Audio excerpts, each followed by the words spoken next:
परम प्रेममय श्री श्री ठाकुर श्री चरण में मोर भूमिष्ठ प्रणाम।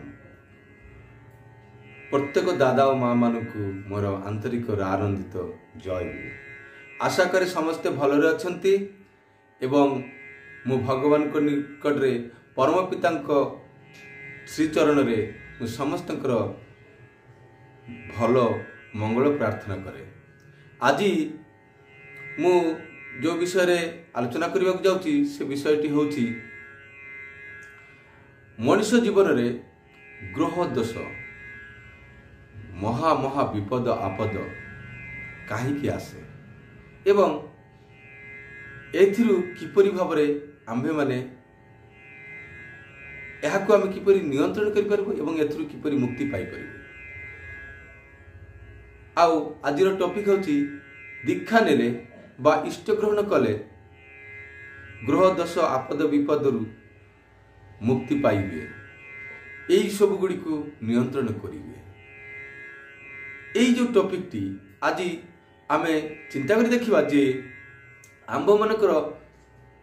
भाग्य किए को भाग्य आमर भल नहीं, किंतु भाग्यटा किपरि सृष्टि होची, भाग्यटा कौन आमर प्रारब्ध कर्म फल आम सामने रे भाग्य रूप नहीं कि छिड़ा हुअती आमको ताहा ही प्राप्त हुए जहाँ आमे पूर्वरे करी हेले आमे तो आमर यही जन्मटा को देखुचु, जन्म पर बुझी शिखला परे कौन कौन आमे करिचु से सब गुड़ी को जानिचु, किंतु वास्तव रे यार पूर्व जन्म रे आमे हिंदू आमे पूर्व जन्म रे विश्वासी पूर्व जन्म की कर्म करिचु ताहा हमें जानिनु। तो केवल मात्र यही जन्म रे आमे खाली भगवान को ये करचु आमर भाग्य को कसुचु जे आम भाग्य भल नहीं, आमर एते विपद एते असुविधा। किए तो ज्योतिषी पाखरे जाती से माने हाथ देखी हस्तरेखा देखी आउरी कौन कौन ज्योतिष शास्त्र साहाय्य नहीं कही दौरान तुमर शनि दशा अच्छी, तुमर राहुर दशा अच्छी, आहरी कौन गुरु दशा अच्छी, एमती विभिन्न प्रकार कथा आम मान को कहती एवं तापाई विभिन्न रत्न विभिन्न प्रकार व्यवस्था से माने दियंती जहाँ आमे से रक्षा पाइबा भी करचु, किंतु असल रे कौन आमे सेमिति सेति करिकी रक्षा पाई परिबु। जेपरी आजिकार समय रे मोर खास हला कि विभिन्न प्रकार पेटर व्यथा हला, से पेटर बथा हबार कारणटा को न जानिकरी मोर खास होइछि, खास हबार कारणटा को न जानिकी आमे जदि तथाकथित भाव में कौन सी टैबलेट आजिकल डिस्पेंसरी जाई कहले संगे संगे टैबलेट दे दउछथि एटा एते थर खाइब, किंतु एते थर खाइला परे पुणी आउ थरे होछि कारण कौन सेटा दबी जाउछि। तो आमे जदि सठिक चिकित्सा न करिबु सठिक भाव में जदि हमर स्वास्थ्य रक्षा पाई पदक्षेप न नबु हेले आमे बारंबार पीड़ित होउथु एका। आ ये जो ज्योतिष शास्त्र जहाँ किसी ग्रह दोष पाई ग्रह दोष मुक्ति पाई जहाँ किसी करचंती एगुड़िक मध्य जे तार जो मूल्य नहीं से आम कहबा चाहेनी, किंतु एगुड़िक मध्य सही भली कर्मफल आमको भोगवाक पड़ुची आ कर्मफल ही भाग्य। ये दशा गुरुर दशा शनि दशा राहु केतु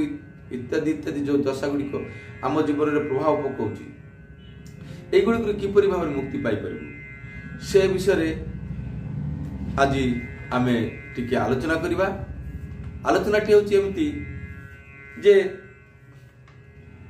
श्री श्री ठाकुर कहउचंती ठाकुर को जने पचारले जे इष्ट ग्रहण कले इष्ट ग्रहण रे कर्मफल नियंत्रित हुए एटा कौन संभव आ जदि हुए किपरि हुए केतेबेले हुए। श्री ठाकुर कहउचंती प्रत्येकटी कर्म ही आंभ मानक माथारे गोटे छाप पकाए एवं व्युत्पत्ति भी सृष्टि हुए से ही अनुजाई। ये व्युत्पत्ति कौन आमे जो प्रकार काम करू ताहार गोटे छाप आम मन भीतर रही जाए एटा तो आमे बुझी पारछु, किंतु व्युत्पत्ति भी सृष्टि हुए अर्थात से कर्म करिबा द्वारा ताहार भल मंद जो प्रतिक्रिया गुड़िक आमे जेमिति नियारे हाथ देले आम हाथ उत्ताप मिले बा गरम लगे जली जाई पारे तो आमर शरीर और मनरे मध्य से प्रतिक्रिया सृष्टि हुए। ठीक से आमे जो कर्म करूँ से कर्म कले तार गोटे छाप आम मन भीतर रही जाए और तार व्युत्पत्ति भी गोटे सृष्टि हुए। जो प्रकार कर्म करूँ से अनुसार आम भीतर व्युत्पत्ति सृष्टि से व्युत्पत्ति पुणी परे आम मान कर्म को परिचालित करे से जो प्रभावटा आम ऊपर पड़े से प्रभाव अनुसार आमर परवर्ती कर्म गुड़िक परिचालित हुए। जमिति आमे जेतेबेले प्रथम व्यायाम किंबा योग अभ्यास बा आउरी कोनोसी कर्म करबा जाऊ किंबा रनिंग प्रैक्टिस करबा जाऊ प्रथम दिन रनिंग करला परे भीषण पेन हुए ता परदिन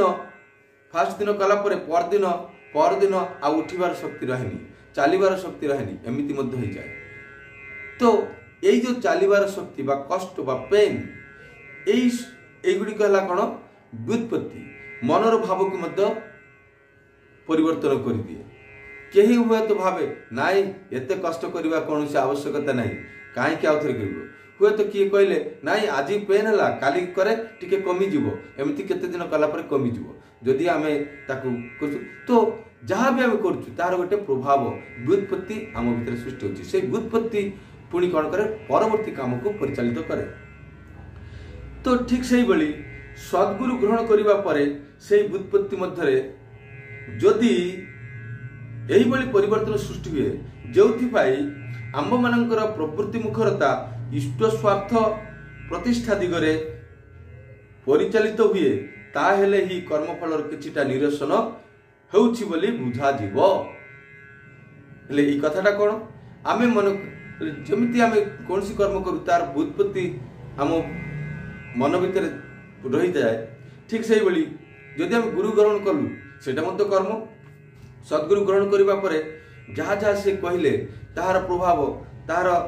आदेश अनुशासन जहाँ किसी नीति नियम कहले ताहार गोटे छाप आम भीतर पड़ला परे जो व्युत्पत्तिटा सृष्टि हुए से व्युत्पत्ति सृष्टि होगा द्वारा आम भीतर परिवर्तन सृष्टि हुए जो परिवर्तन द्वारा आमर जो प्रवृत्तिमुखी चलन थिला से चलन गुड़िक से मनोभाव गुड़िक एटीट्यूड गुड़िक जदि इष्ट स्वार्थ प्रतिष्ठा दिगरे परिचालित हुए ताहेले ही कर्मफलर किछिटा निरसन हुए। कर्मफल अर्थात भाग्य आमर जो परिस्थिति मध्य देके आमे जाउछु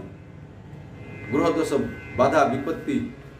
जहाँ किछि आमर आसुछि सुख शांति स्वस्ति तो आम कर्मफल एगुड़ा तो यही कर्मफलटा निरसन हो पारिबो आर समाधान हो पारिबो आम एठिरु आगे परिबा जदि इष्ट प्रतिष्ठा दिगरे आमर गुरु ग्रहण करिबा परे आमर मन प्रवृत्ति जदि इष्ट प्रतिष्ठा को परिचालित हुए हेले यह संभव सेतेबेले मस्तिष्क बहु गुप्त नाम ध्यान खूब करने हुए दीक्षा नेला परे नाम ध्यान खूब करने पड़े सेतेबेले नाम ध्यान करने द्वारा कौन हुए मस्तिष्क बहु गुप्त और सुप्त प्रवणता आत्म प्रकाश करे आम भितर जो प्रवणता अच्छी माने करिवार जो भावटा अच्छी आम भितर जो गुण राजी लुका लेटेंट होती था माने स्लीपिंग वे थाए सेगुड़िक प्रकाश पाए सामना को आसे सेटा भल गुण भी हो पाए खराब गुण भी हो पाए ताहा प्रकाश पाए तार प्रत्येकटा को धरी जहाँ आसु भलटा आसु खराबटा आसु तार प्रत्येकटा को धरी जदि इष्टक दिगरे मोड़ फेराइबा हुए प्रत्येकटा चिंता को वाक्य और कर्म आत्मकेन्द्रिक न हो इष्टकेन्द्रिक हो उठा दरकार अर्थ गुरु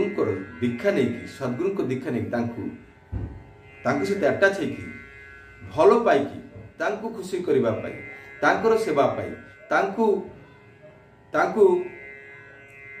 निजर कर्म द्वारा खुशी करने जिते आम अकाट्ट हो उठू एकनिष्ठ हो उठू से आम यहाँ कर आत्म प्रकाशटा हूँ कौन मोर निजर निजत्व मो भीतर जहाँ अच्छी प्रकाश पाँच केमती नाम ध्यान द्वारा नामधान कला परे जदि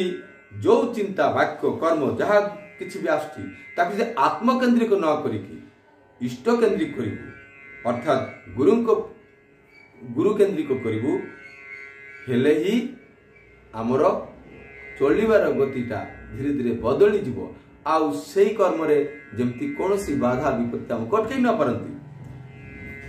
गोटे कथारे सत्तार आमूल रूपांतर न हेले हुए ना। ए सत्ता मोर एक्जिस्टेंस मोर निजत्व बोले कौन सत्ता यार आमूल परिवर्तन हबार अछि रूपांतर हबार अछि। हेले रूपांतर किपरि हबो तापाई नाम ध्यान जहाँ जहाँ दीक्षा बेलू गुरु आदेश था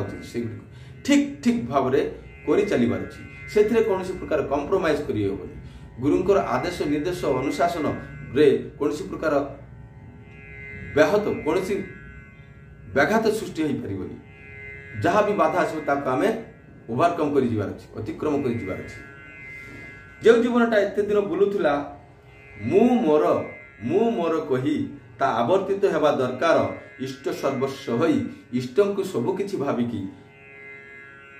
आवर्तित हेबार अछि बोली जिबार अछि। इष्टं को पाई मु एही बोधटा पक्का हेबा दरकार। इष्टं को पाई मु यही बोधटा आम भितरे जागृत हेबार अछि। हेले एही कथा गुड़िक श्री ठाकुर आलोचना प्रसंग 19तम खंड रे आलोचना करिसेंती। तो आमे इष्टवृत्ति आमे जजन जाजन इष्टवृत्ति करिले काटे महाभीति माने मृत्यु भय भलिया विपद ए भय एगुड़ी आमे मुक्ति पाऊ। तो सठिक नियम रे आमे जजन जाजन इष्टवृत्ति नामधान परायण होबाक पड़िबो। जदि आमे दीक्षा नैचु आमे जदि सद्गुरु को दीक्षा नेउ ए जजन जाजन इष्टवृत्ति यही तीनोटी माध्यम देकी यही तीनोटी प्रोसेस देकी आमे ठीक ठीक भाव गले आमे माने आमर ग्रह दोष बाधा विपत्ति सबको एड़े आमे आगे जाई परबु। परम पूज्यपाद श्री श्री आचार्य देवंकर गोटे घटना अछि। आचार्य देवंक अंटारे बहुत पेन होउथिला डॉक्टर कहले आपनको रेस्ट नेबाक पड़िबो विभिन्न प्रकार व्यवस्था देले किंतु परम पूज्यपाद आचार्य देव निज श्रीमुख रे कहिसंती जे तांकु तो प्रतिदिन प्रार्थना रे जीवाक पड़िबो तांकु तो ठाकुरंकर काम करिवाक पड़िबो इष्ट कर्म करिवाक पड़िबो। मु अंटा बथा नै कि केमति सही रहिबी मु रही पारबिनी। अंटा बथा तो पाखरे रह तू जोठी अछु सेठी था मु मोर काम रे चलबी।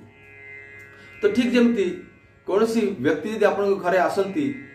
तांकर यदि आदर सत्कार जत्न यदि न नियंती हेले कोन करिवो से टिके समय रही कि अपमानित बोध करी जेतेबेले आपनकर आपण तांकर ध्यान एका न देबे से अपराध अपमानित बोध करी पळै जी। ठीक से बेली एई अंटा बथा श्री श्री पितृदेवंक अंटारे आसीथिला बथाटा आसीथिला किंतु इष्ट कर्म द्वारा एमिति व्यस्त हो गले एमिति कर्म तत्पर हो गले जे अंटा बथा कथा मन एका पकई पालेनी आ अंटा बथा शेष किछि दिन पर देखा गला छु हो गला छु मंत्र हो गला कुआडे पड़ गला।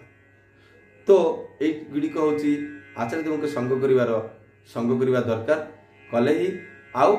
सद्गुरु को दीक्षा नहीं कि ठीक घर चलले हमर ग्रह विपाक सब किछि आमे एडे जाई परिबा। ठीक अछि आज पाइति कि नेक्स्ट वीडियो आ गोटे अन्य प्रसंग लेके आसबी। सेतिक समय पर्यंत विदाय नछि। जय गुरु वंदे पुरुषोत्तम।